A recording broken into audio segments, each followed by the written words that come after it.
TV Noticias. Muchas gracias a ustedes por la invitación. Para comenzar, sabemos que las víctimas de delitos obviamente tienen derechos, se hace un seguimiento una vez que pasan por un proceso penal, sabemos todo lo traumático que puede resultar para una persona pasar por una vivencia de estas. ¿Cómo trabaja la unidad al respecto de este tema en particular? ¿Hay un antes, un durante y un después con el seguimiento de la unidad? Efectivamente, a partir de la entrada en vigencia del nuevo Código del Proceso Penal, es que las víctimas las víctimas de todos los delitos, ¿verdad? Adquieren un repertorio de derechos que tiene que ver con la atención y la protección, con el ser oídas, con ser escuchadas, con tener la información sobre el curso de la investigación de los hechos de los cuales fueron víctimas.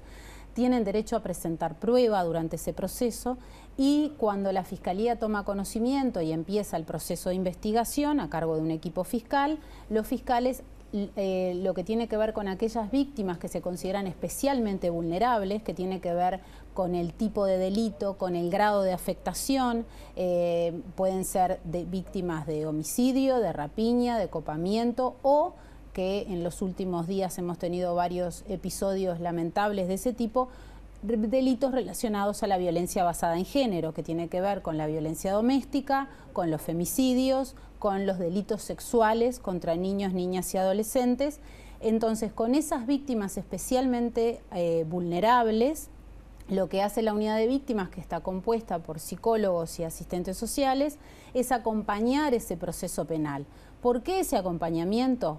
Porque el derecho a la justicia, el derecho al acceso a la justicia, es un derecho que tenemos todas las personas, pero claramente cuando somos víctimas de un delito, el grado de afectación hace que pasar por un sistema judicial, por un sistema penal, muchas veces genera efectos revictimizantes. Entonces, justamente ese acompañamiento tiene que ver con mitigar esos efectos revictimizantes, que la persona esté contenida, esté apoyada, entienda qué es lo que está pasando, que tenga derecho a brindar una declaración en un entorno amigable. Lo que quiere decir cuando decimos entorno amigable en el espacio de la justicia es que no sea revictimizante, que no sea culpógeno, que no ponga a la víctima en el lugar de la sospecha, ¿no? Claro. Y eso es reparador para las víctimas. Hoy, a más de 2 años de entrada de vigencia del Código y del trabajo de la unidad de víctimas, podemos decir que aquellas víctimas que fueron acompañadas desde el momento de la denuncia hasta la sentencia de un juicio oral y público, el poder participar como público o como víctima sentada en una audiencia de juicio oral y público es un efecto reparador. Reparador si es transitado en estas condiciones de contención, de apoyo, de información, de entender qué es lo que está pasando. Creo que eso es una enorme diferencia que este código trae al ubicar a las víctimas en ese lugar y fundamentalmente lo que más reclaman las personas que atraviesan estos espacios es información, ¿no? Lo que nos pasaba muchas veces en el código anterior por la forma que tenía el proceso, no por los operadores que lo ejecutaran, sino por la forma que tenía el proceso penal, es que justamente no era un proceso abierto, público y que las víctimas tuvieran el derecho a tener esa información. Y eso es básico para poder devolver la seguridad después de haber transitado una experiencia muy violenta. En 2017 se instaura la unidad y en base a todo lo que nos comentas sobre cómo se trabaja al respecto, me genera la interrogante de saber si han tenido la oportunidad de recibir un feedback, una devolución de aquellas personas que se asisten y si realmente todos estos objetivos que se acaban de recordar, porque ya los conocíamos, realmente tienen efecto en esa persona que se acerca de cualquier manera a la unidad de víctimas y testigos de la Fiscalía. ¿Cuál es la respuesta que obtienen? Me parece muy importante tu pregunta porque creo que cuando se dan cambios tan trascendentes en las instituciones, que implica cambiar las prácticas de cómo se venían desarrollando las mismas acciones, eso lleva mucho tiempo de cambiar, ¿no? Porque en general los operadores de cualquier sistema tendemos a volver a lo que conocemos, no a lo nuevo que nos implica incomodarnos y volver a tener nuevas prácticas. Y esto hace que hoy convivan muchas veces prácticas del sistema acusatorio con normativa del sistema acusatorio, con a veces algunas prácticas que tienen que ver con el viejo sistema.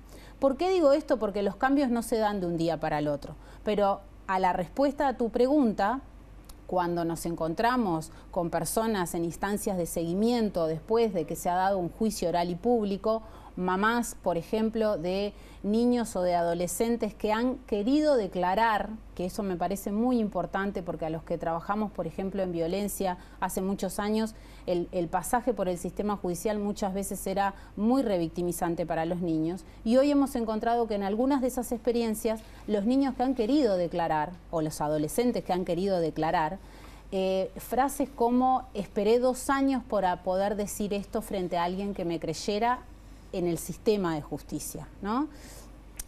Para nosotros como familia esto fue reparador, porque más allá a veces del resultado de la pena o no, ¿no? Claro. A veces uno ve en las redes sociales el debate sobre cuántos años, qué cantidad de años, el monto de la pena, y muchas veces para las víctimas lo importante es que se haga justicia, ¿no? Personas que han sido testigos en un juicio y que han tenido las garantías de la seguridad y la protección de poder acceder de una manera que permita llegar a una condena, que lo que devuelve eso a la ciudadanía es creer en la justicia, ¿no? Empecé mi respuesta diciendo que sin duda falta mucho y que hay prácticas que aún conviven, de las que queremos cambiar y de las que estamos avanzando, ¿no? Entonces, el resultado para nosotros es esa satisfacción de poder entender que en los peores momentos que nos toca, porque cuando las personas llegan a la justicia penal es porque su vida se vio irrumpida por una situación muy violenta.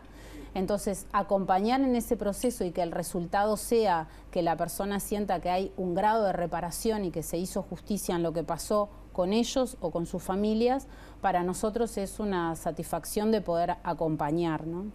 Solamente a modo de ejemplo, en los últimos días tal vez llamaba la atención, por lo menos a la ciudadanía en general, de que la Fiscalía, a través de la fiscal de delitos sexuales, Darviña Viera, emitió un mensaje pidiendo colaboración en la gente, dando un número telefónico. Esto en el marco de la Operación Océano, pero ella decía, bueno, quien pueda aportar información, quien quiera brindar información sobre este tema, los invitamos a través de esta línea telefónica a hacerlo. Es una inquietud que surgió, ustedes forman parte del equipo de trabajo junto con la Fiscalía. ¿Cómo surge esta iniciativa de dar a conocer este número telefónico para que se pueda hacer este tipo de denuncias o solamente aportes? Nosotros trabajamos con todos los equipos fiscales, en este caso específicamente con el equipo de la doctora Viera y con todos los equipos de violencia doméstica y delitos sexuales trabajamos.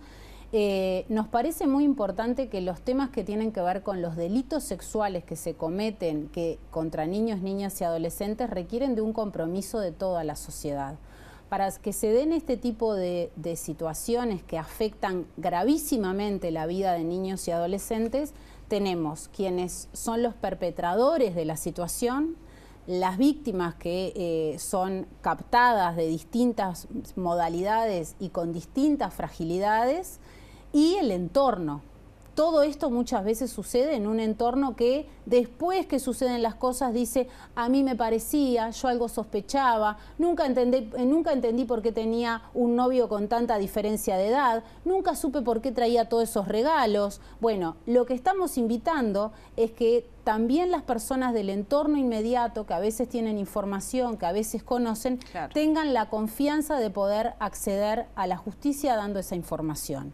Y lo otro es que para las víctimas muchas veces es importante tener un lugar de confianza para poder decir lo que les pasó. Un lugar donde no van a ser juzgadas por su relato, sino que va a haber una escucha atenta sobre lo que está pasando. Después, la fiscal que está a cargo del caso, en este caso la doctora Viera, u otras fiscales que le toquen estar de turno por otros casos, decidirán si es un caso que se llevará a la justicia, cómo se investigará y por dónde se irá. Pero en principio para nosotros es muy importante que exista una comunicación abierta y una línea basada en esto que tiene que ver con la confianza, porque cortar con la impunidad tiene que ver con comprometerse, ¿no? ¿Y sienten que la ciudadanía realmente está animándose un poco más? Sí, para nosotros en este último tiempo lo que vemos es que la bondad que tiene este sistema abierto y público y que se difundan, ¿no? Que los medios de prensa accedan a las condenas, que muchas veces las víctimas que están viviendo situaciones escuchan que hubo una condena o que una persona fue formalizada por un delito de violencia, eso ha animado a otras víctimas a acercarse a las sedes de fiscalía a hacer la denuncia, o a familiares a preguntar qué puedo hacer, cómo puedo denunciar, siento que esto que escuché está pasando, y eso para nosotros es parte del compromiso que como sociedad tenemos que tener para poder combatir estas situaciones, ¿no? Bien, Mari, le agradecemos mucho tu presencia hoy en BTV Noticias y esperamos entonces ser parte de ese compromiso. Bueno, muchas gracias a ustedes. Es momento de una pausa en esta edición central. Retornamos en instantes.